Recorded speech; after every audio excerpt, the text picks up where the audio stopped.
Ba ba ba ba ba ba ba ba ba ba ba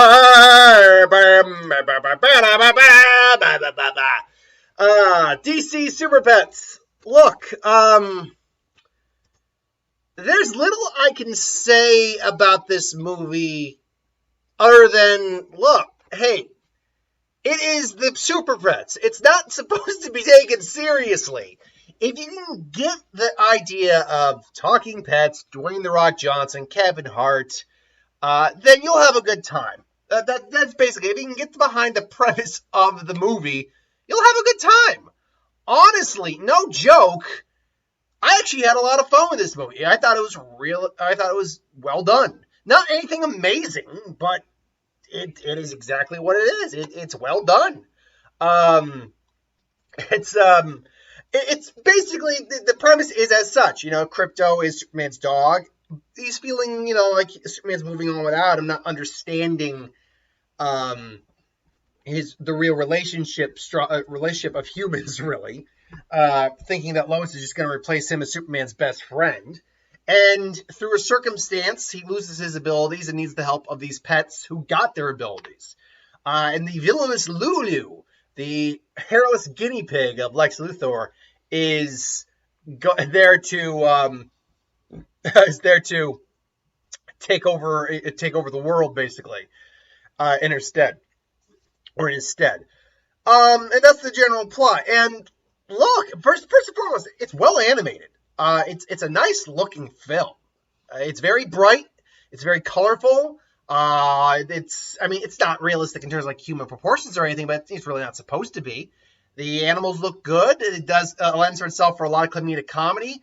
I will admit, seeing animals get hurt, even if they're cartoon animals, isn't always the best. There's a little bit of, I don't feel comfortable with this going on in those scenes, particularly when Crypto gets hit by a car and is after he lost his powers. So yeah, it's there's a little bit of cringe factor there. But at the same time, it is still an animated film. It's not like A Dog's Purpose where you have to watch a dog die over and over again. That's not what's happening here. It is played up for, the laughs and all that. And a little bit of the drama too, no doubt. I will also say this, as a dog lover, just one of the things, if you want to get me emotionally invested in a movie, is, or want me to kind of have feels, is of the bond between a dog and man, like a bond between a pet and their owner. Particularly dogs. I've had dogs all my life. Domino's sitting right here licking herself. But she just got a bath today, and she was well behaved in the bath. Got a little bitey when I was trying to lift her up. She doesn't like getting picked up, but I can't find a leash, so I had to pick her up. Maybe though she got high enough to realize, if I get down, I'm falling. She like calmed down. But no, she behaved well in the bath, so she got treats and loves and lots of rewards. But yeah, anything depicting the real bond between a dog and an owner is something that really will hit me in the emotional feels. The opening of this movie is legitimately touching and legitimately sad. And when you see Ace's origin, first off, I'm not going to spoil what that is, but we see why Ace is a rescue dog, why he doesn't have a family. All I'll say is he did have a family. He no longer has a family. And when you see his origin, you feel so heartbroken for him. And then B, as I'm watching it too, I'm watching like, dude, you guys suck as parents and pet owners. That's all I'm going to say. That is really all I'm going to say at that. Frankly, like the events that led to him being, abandoned by his family are frankly not his fault at all. And it's acknowledged it's not his fault, but it is what it is. It sucks. All the voice cast though is great. Hold on, it's Crypto, Ace, Superman. PB is played by Vanessa Bayer. That's the pig. Merton is the voice of the Natasha Lyonne is the voice of the turtle.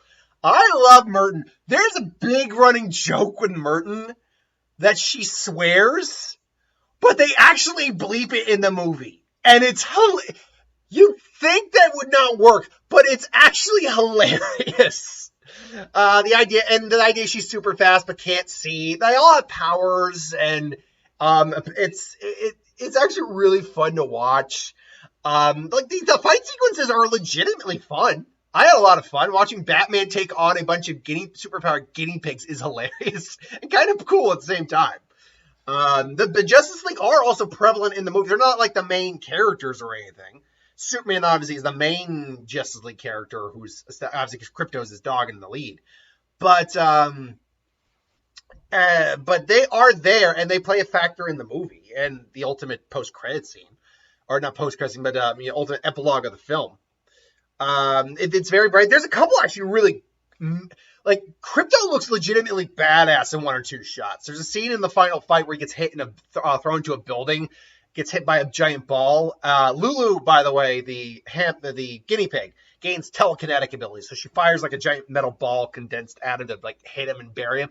He sliced through with his heat beam, and there's a shot of him that looks straight back. It's a badass shot of Krypto. I want to say this: this film feels like it has like two climaxes. Like it should have stopped at one point, but then kept going. But it works kind of like as a video game, because when you get to the final boss fight, let's say, it's like straight out of a video game, and it turns a cute bald guinea pig into an admittedly kind of menacing creature, force of like destruction. So yeah, no, I mean, it's not, you can immediately see where some things are. They mention something in the film that gets brought up near the end, like the MacGuffin, not the MacGuffin, the Chekhov's gun, if you will. They bring up, there's like Chekhov's gun stuff going on there. Kevin Hart is a fun ace. He is fun. Dwayne The Rock Johnson plays Krypto as a confident, good-hearted, but full of himself character to a T. I love the turtle. Diego Luna as Chip is pretty fun. PB, the turd of the pig, is a lot of fun too. Excuse me. And there's a couple other, like Keanu Reeves as Batman, that's pretty fun. Say, hey, put those down. Bruce Wayne paid a lot for those, and then he gave them to me. Lex Luthor. Oh, Lex Luthor is played by, who did he play again? Was played by him? Lex Luthor played by Mark Maron. Olivia Wilde, I didn't know, played Lois Lane. Ben Schwartz is Mark, aka Fire Guinea Pig. Thomas Middleditch is Ice Guinea Pig. Who played Cyborg? That's a good question. Who played Cyborg? Well, Flash is played by John Early. Jermaine Clement played Aquaman. Jamil played Wonder Woman. I can't find Cyborg here on IMDb, but yeah, so they're all fun. They're all just good. Well, I'm all the way over here. I leaned over here. My bad. They're all fun. They're all very entertaining. Honestly, I had a fun time with this. I'm surprised. I mean, I didn't expect to hate the film. Let me be very clear. I didn't expect to hate it. But I thought, what I thought was going to be is like, okay, this was fine enough. No, I actually had a legitimately good time with the film. I really did. Like I say, it's bright, it's colorful. Not every joke works.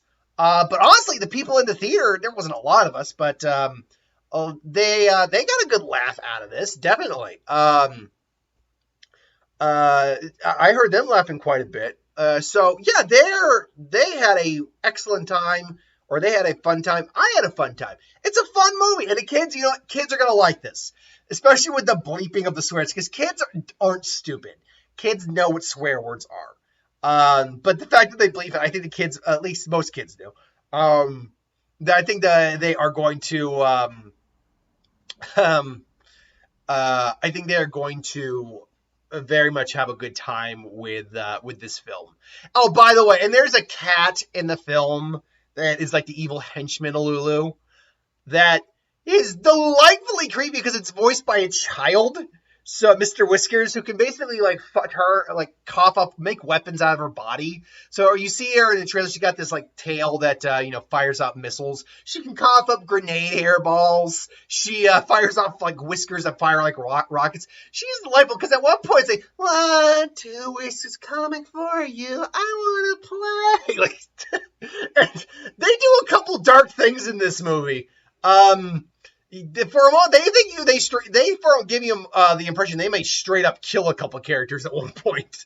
But it is a kids' film, so rest assured, it doesn't get too dark or anything like that. It just gets, dark enough at points, dark enough to give it a little bit of an edge. Nothing serious.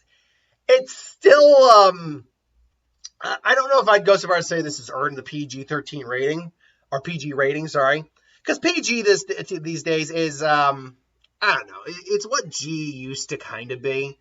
Nostalgia critic user Doug Walker puts it best that PG these days isn't really parental guidance. With some exceptions. Here, honestly, yeah, I would say this warrants the PG because you are seeing pets superpowered, not getting smacked around quite a bit. Seeing dogs get hit by cars and stuff like that. They do imply death a bit. They imply, some themes of loss and all that, which, granted, G films could do back in the day, no problem. But then there's the swearing with the turtle, obviously, so, yeah. And there's a great running joke that while they're talking, no one else can understand them. So it immediately goes back to, you see in the trailer, I am Lulu, and you will bow before me. I can't do a guinea pig impression, but, yeah. So, yeah. Anyway, that's my thoughts on DC Super Pets. Look, it's not a perfect film, but for what you're getting, it is doing its job right. So yeah, that's my thoughts on DC Super Pets. Thanks for watching. Hope you enjoyed. Like, comment, share, subscribe, and I'll see you folks for the next one. Later.